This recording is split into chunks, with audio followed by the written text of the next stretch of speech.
Okay, we're going to reduce these rational expressions. The real key to this is being able to factor the numerator and the denominator cleanly.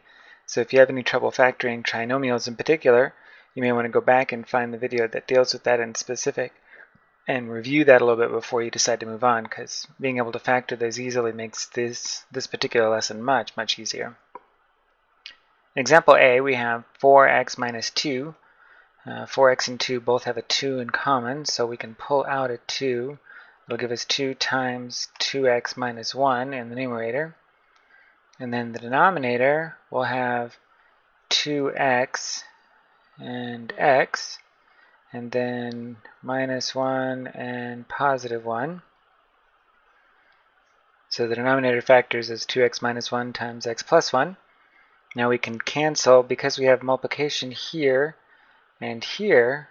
Now we can cancel individual terms, or factors, top and bottom. So we can cancel the 2x minus 1 on the top and on the bottom, leaving us with just 2 over x plus 1. For example B, let me change colors, make this a little easier to follow. For example B, the numerator needs to be factored first. This is looks like a factor of a perfect square to me, so it would be x minus 1 times x minus 1. And then the denominator has an 8 in common, so we'd have 8 times x minus 1. So now we can cancel that x minus 1, leaving one of them on top and just the 8 on the bottom. So that gives us x minus 1 over 8. And then for the third example,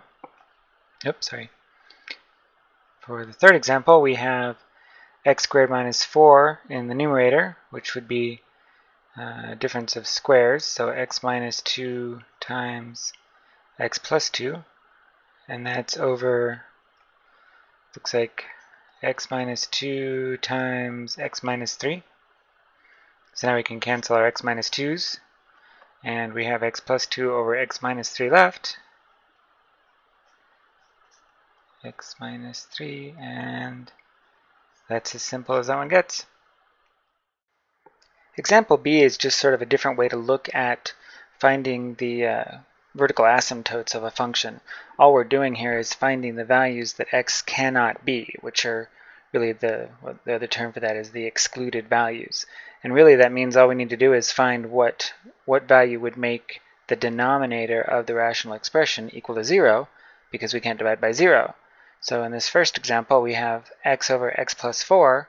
The value for x that would make the denominator 0 is negative 4. We can't do,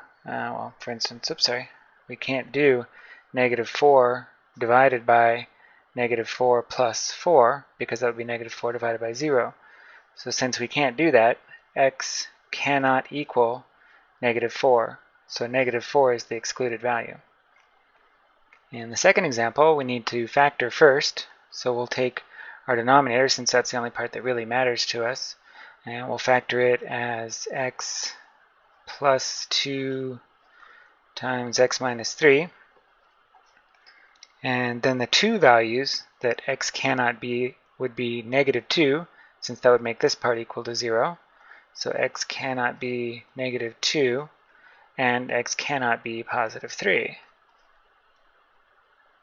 You probably recognize this from when we were using our multiplying by 0 for solving trinomials earlier in our previous lesson, where we actually were factoring this to find the solution for the x-intercepts. And it was a similar situation.